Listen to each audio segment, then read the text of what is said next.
ভারতের প্রধান বিরোধী রাজনৈতিক দল কংগ্রেসের তীব্র সমালোচনা করে দেশটির প্রধানমন্ত্রী নরেন্দ্র মোদী বলেছেন, জনগণই তার প্রভু। তাদের সামনেই নিজের কষ্টের কথা প্রকাশ করেন তিনি।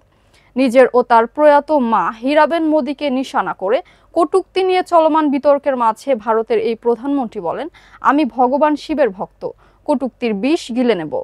বিস্তারিত ডেস্ক রিপোর্টে। ভারতের প্রধান বিরোধী রাজনৈতিক দল কংগ্রেসের তীব্র সমালোচনা করে দেশটির প্রধানমন্ত্রী নরেন্দ্র মোদী বলেছেন, জনগণই তার প্রভু। তাদের সামনেই নিজের কষ্টের কথা প্রকাশ করেন তিনি। নিজের ও তার প্রয়াত মা হীরাবেন মোদীকে নিশানা করে কটূক্তি নিয়ে চলমান বিতর্কের মাঝে ভারতের এই প্রধানমন্ত্রী বলেন, আমি ভগবান শিবের ভক্ত, কটূক্তির বিষ গিলে নেব। দেশটির উত্তর পূর্বাঞ্চলীয় ৩ রাজ্য মণিপুর, আসাম ও বিহারের ৩ দিনের রাষ্ট্রীয় সফরে বর্তমানে আসামে রয়েছেন মোদী। গতকাল রবিবার আসামের দারাং এলাকায় এক সমাবেশে অংশ নিয়ে কয়েকটি উন্নয়ন প্রকল্পের উদ্বোধন করেছেন তিনি। সমাবেশে মোদী বলেন, আমি জানি কংগ্রেসের পুরো ইকোসিস্টেম আমাকে নিশানা করে বলবে মোদী আবারও কাঁদছে।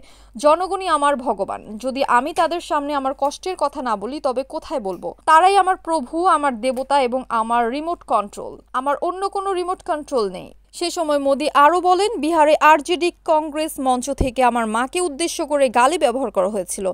এসব অপবাদ কেবল আমার মাকেই নয়, ভারতের প্রতিটি মা ও বোনকে অপমানিত করেছে। আমি জানি এই কথা শোনার পর আপনারাও আমার মতোই কষ্ট পেয়েছেন। আমার মা, যার রাজনীতির সাথে কোনো সম্পর্ক ছিল না, আরজেডি কংগ্রেস প্ল্যাটফর্ম থেকে তাকে ঘৃণ্য পরিস্থিতির শিকার হতে হয়েছিল। এটি অত্যন্ত দুঃখজনক, বেদনাদায়ক এবং পীড়াদায়ক। Kamruzzaman Kamrul, NAN TV news desk.